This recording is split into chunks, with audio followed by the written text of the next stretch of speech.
ዛሬ የኢራንና የእስራኤል ጦርነት መጨረሻውን እተነብይላችኋለሁ። ባለፈው የኢትዮ ኤርትራ ጦርነት ጉዳይ ላይ ትንቢት ተናግሬ ነበረ። ሁላችሁም እንደምታውቁት ሰራዊቱ ወደ ግንባር እየተጓዘ በነበረበት ወቅት ላይ ነው ይህን ትንቢት የተናገርኩት። ስለዚህ ትንቢቱ ተፈጽሟል። ይህም ማለት የተናገርኩት ትንቢት በኢትዮ ኤርትራ መካከል ጦርነት አይኖርም፣ እግዚአብሔር ጣልቃ ገብቻለሁ፣ ጦርነትን ሰብሬያለሁ ብሎ እግዚአብሔር ተናግሮ ነበረ። አሁን የኢትዮ ኤርትራን ጉዳይ ካለፍን ደግሞ የዚህ የዓለም አነጋጋሪው የኢራንና በተለይ የሆርሙዝ ሰርጥ የባህረ ሰላጤ መስመር በመዘጋቱ ምክንያት የነዳጅ አቅርቦት ቆሟል። ተሽከርካሪዎች በሙሉ ቆሟል። ከተማ የሚመግቡ ትልልቅ ተሳቢዎች፣ ትልልቅ የጭነት መኪኖች፣ ትልልቅ ማመላለሻዎች ነዳጅ አጥተው ቆመዋል። ለዚህ እንደ ነቢይ መፍትሄ ካላመጣን እኛ ነቢያቶች አይደለንም ማለት ነው። ዝም ብሎ ዳመና አይተን የምንተነብይ ከሆነ ነቢያቶች አይደለንም ማለት ነው። ህዝብ ሲጨነቅ ጸልየን መፍትሄ የማናመጣ ከሆነ ኤልሳ ምንድን ነው ያደረገው? ኤልሳ ያደረገው ነገር ምንድን ነው? ህዝብ በተጠማ ጊዜ በተራበ ጊዜ በገና አምጡልኝ አለ። ንፋስ አታዩም፣ ዳመና አታዩም፣ ይህ ባዶ ሸለቆ በውሃ ይሞላል ብሎ ትንቢት ተናገረ። ከዛ ከብቶቻቸውም ሰዎቹም ጠጡ ይላል። ቀጥሎ ደግሞ በሁለተኛ ነገሥት ምዕራፍ 7 ላይም ደግሞ ሰዎች የእርግብ ኩስ እየበሉ ባሉበት ዘመን ላይ እንዲሁም ደግሞ የደረቀ የአህያ ጭንቅላት እየበሉ ሴቶች ልጆቻቸውን ቀቅለው በሚበሉበት ዘመን ላይ ትንቢት አምጥቷል። ነገ መልካም ይሆናል ብሎ 2 የእፍ መስፈሪያ ዱቄት በ10 ሳንቲም ይሸመታል፣ ገበያ ይረጋጋል ብሎ ኤልሳ ትንቢት አምጥቷል። ስለዚህ የእግዚአብሔር ሰዎች ምድር ላይ መኖር አንደኛ ህዝቡን ለመገሰጽ ለማነጽ፣ እንዲሁም በእንደዚህ አይነት አስጨናቂ ወቅት ላይ ጸልየው መልእክት ተቀብለው ከእግዚአብሔር ዘንድ መልእክት ማምጣት ነው። እንግዲህ ዛሬ ስለ ዓለማችን በተለይ ስለ ኢራንና ስለ እስራኤል ጦርነት፣ ስለ ኢራንና ስለ አሜሪካ ጦርነትም እየጸለይኩ ነው ያለሁትና ይህንን ሐሳብ እግዚአብሔር የተናገረኝንም ጭምር ሼር አደርጋችኋለሁ። በደንብ ተከታተሉ። እኔ እጅግ በጣም እያስፈራኝ ያለው አሁን የዓለም ጦርነት ጉዳይ አይደለም፣ ወይም የነዳጅ እጦት አይደለም። እጅግ እያስፈራኝ ያለው ነገር መንፈስ ዓለም ላይ የቤተ ክርስቲያን ዝምታ ነው። የሚገርመው ነገር ቤተ ክርስቲያን መጮ ባለባት ጊዜ ላይ ዝም ካለች መንፈሳዊ ጤንነቷ አደጋ ላይ ነው ማለት ነው። አንድ ሰው በጣም አሞታል የሚባለው ሲታመም አይደለም፣ መታመሙን ሳያውቅ ሲቀር እጅግ በጣም ታሟል ማለት ነው። መታመሙን ካላወቀ በጣም ታሟል ማለት ነው። ስለዚህ ቤተ ክርስቲያንን እግዚአብሔር እየጠበቃት ያለው አጠቃላይ ብሔራዊ ጾም ጸሎት ታውጆ በእግዚአብሔር ፊት እንድትወርቅና በአጠቃላይ የዓለም ሰላም እንዲሰፍን፣ ዓለም ወደ ሰላም እንድትመጣ፣ ነገሮች ወደ ጠረጴዛ እንዲመጡ፣ ወደ ውይይት እንዲመጡ ለዓለም ሰላም ቤተ ክርስቲያን አጥብቃ ትጸልያለች የሚል መንፈስ ዓለም ላይ እግዚአብሔር እየጠበቀ ያለው ጥበቃ አለ። ወይም እግዚአብሔር ከቤተ ክርስቲያን የሚጠብቀው ነገር አለ። ወደ ነጮ እኔም እመልስላለሁ አይደል ያለው ለኤርሚያስ እግዚአብሔር። ስለዚህ ቤተ ክርስቲያን ወደ እግዚአብሔር እየጮኸች አይደለችም። ይሄ መንፈስ ዓለም ላይ የሰማሁት ነገር ነው።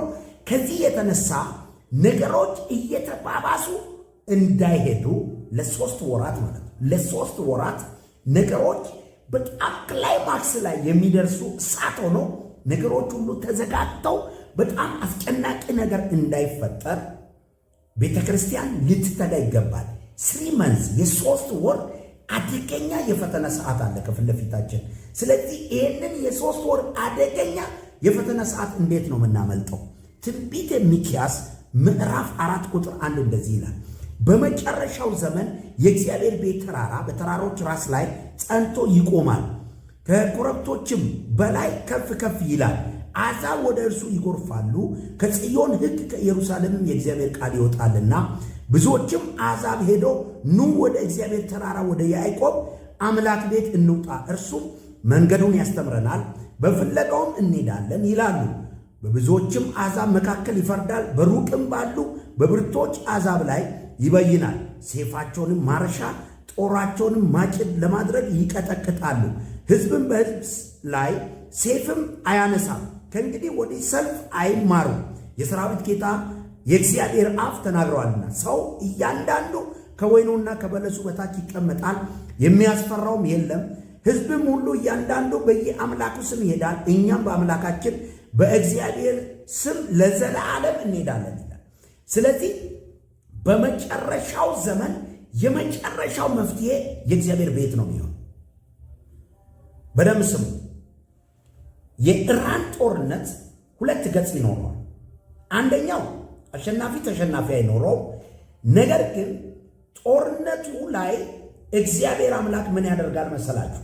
አንደኛ ኢራንን ራሷን እግዚአብሔር በማስገደድና በማዘዝ የዓለምን መንገድ እንድትከፍት በተለይ ይሄ የሆርሙዝ ሰርጥ የሚባለውን የዓለም መርከቦች የሚሄዱበትን መንገድ እንድትከፍት ያደርጋል። ማን? በጦርነት በማሸነፍ አይደለም፣ እግዚአብሔር ያስገድዳታል፣ ያዛል። በመጨረሻም ደግሞ ሁለቱ ከፈጉና ከለፉ በኋላ ጦራቸውንና ሰይፋቸውን አስቀምጠው ወደ ጠረጴዛ ይመጣሉ። ይሄ ነው የሚሆነው። 3 ወር ግን ለኢትዮጵያ ለዓለምም ሕዝብ የኢኮኖሚ ፈተና ይሆናል። ይህንን ቤተ ክርስቲያን ምን ማድረግ አለባት? አጠቃላይ ብሔራዊ፣ ይሄ ዝም ብሎ የካሜራ ጸሎት ሳይሆን ብሔራዊ ጸሎት ታውጆ በኢትዮጵያ ደረጃ ብቻ አይደለም፣ በዓለም ደረጃ አሕዛብ በሙሉ ወደ እግዚአብሔር ቤት መምጣት አለበት። በመጨረሻው ዘመን የእግዚአብሔር ቤት ተራራ በተራሮች ራስ ላይ ጸንቶ ይቆማል ማለት የዓለም ሀያል ሀገሮች ይህን ችግር አይፈቱም። ኔቶ አይፈታም፣ IMF አይፈታም፣ ወርልድ ባንክ አይፈታም፣ ዩናይትድ ኔሽን አይፈታም። ሀያል ሀገር ነኝ የበለጸስኩ ነኝ የሚል አይፈታም። ቬቶ ፓወር ያላቸው አይፈቱም። የሚፈታው እግዚአብሔር። ስለዚህ በመጨረሻው ዘመን የእግዚአብሔር ቤት ተራራ በተራሮች ራስ ላይ ጸንቶ ይቆማል ማለት የሀያላን ሁሉ ሀያል የሆነው እግዚአብሔር ሰው ሁሉ መጥቶ በእግዚአብሔር እግር ስር በሚወድቅበት ጊዜ እግዚአብሔር መፍትሄን ያመጣል። የዛን ጊዜ ጦራቸውን ማረሻ፣ ሰይፋቸውን ማጭድ እያደረጉ ወደ እግዚአብሔር መጥቶ ይወድቃል። ይሄ ነው የሚሆነው። አንድ ቃል አውጃለሁ። በጌታ በኢየሱስ ክርስቶስ ስምና ስልጣን በኢራንና በእስራኤል መካከል የተለኮሰው እሳት ዓለምን እያቃጠለ ስለሆነ አዛለው ከዚህ ሰዓት ጀምሮ ይህን ጦርነት ቆለፍኩት። በኢየሱስ ስም ቆልፌዋለሁ፣ አሰርኩት። በኢየሱስ ስም መንኩራኩራቸው የታሰረ ይሁን፣ ሚሳኤላቸው የታሰረ ይሁን። ውጊያ ጦርነት አሁን በኢየሱስ ስም ይቁም። በናዝሬቱ በኢየሱስ ስም የሆርሙዝ ሰርጥ፣ የሆርሙዝ ባሕረ ሰላጤ በኢየሱስ ስም የተከፈተ ይሁን። የጦርነት መንፈስ፣ የበረሃ ዘንዶ በኢራን ላይ ተቀምጦ ጦርነትን የሚያውጅ፣ በእስራኤል ላይ ተቀምጦ ጦርነትን የሚያውጅ አውሬ በኢየሱስ ስም የተቀጠቀጠ ይሁን። አስሬዋለሁ በኢየሱስ ስም።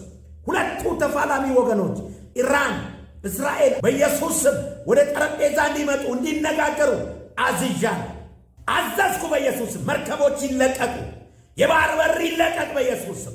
የኢትዮጵያ መርከቦች ይለቀቁ። የኢትዮጵያ ነዳጅ ጫኝ፣ መድኃኒት ጫኝ መርከቦች በኢየሱስ ስም ይለቀቁ፣ በናዝሬቱ በኢየሱስ ስም። ከዚህ ሰዓት ጀምሮ እግዚአብሔር ጸልያለሁ፣ እጅን እንድትዘረጋ፣ እሳቱ እንዲጠፋ፣ ጦርነቱ እንዲቆም፣ ጌታ እግዚአብሔር የሰላም መንፈስ በኢራንና በእስራኤል ላይ እንዲሰፍን በኢየሱስ ስም ጸልያለሁ፣ በጌታ በኢየሱስ ስም። እኔ ነቢይ ዶክተር አትክልት ሽታዬ ከኢትዮጵያ ሐዋሳ የንጋት ኮከብ ዓለም አቀፍ ቤተ ክርስቲያን የመጣውን የእግዚአብሔርን ድምፅ ሼር፣ ኮፒ ሊንክ፣ ሪፖስት አድርጉ፣ ለዓለም ሕዝብ ሁሉ አድርሱ። በመጨረሻው ዘመን የእግዚአብሔር ቤት ተራራ በተራራዎች ራስ ላይ ጸንቶ ይቆማል። እግዚአብሔርን ፈልጉ። ነገሥታቶች ተንበርከኩ፣ ባለሥልጣናት ተንበርከኩ፣ ነጋዴዎች ተንበርከኩ። ከዚህ በኋላ ዙረት ምናምን መቀላወጥ ሳይሆን መንበርከክ ያዋጣል። ወደ እግዚአብሔር ኑ፣ ወደ እግዚአብሔር ቤት እንሂድ ተብሎ እንደተጻፈ እግዚአብሔርን ፈልጉ። የዛን ጊዜ እግዚአብሔር እሳቱን ያጠፋል።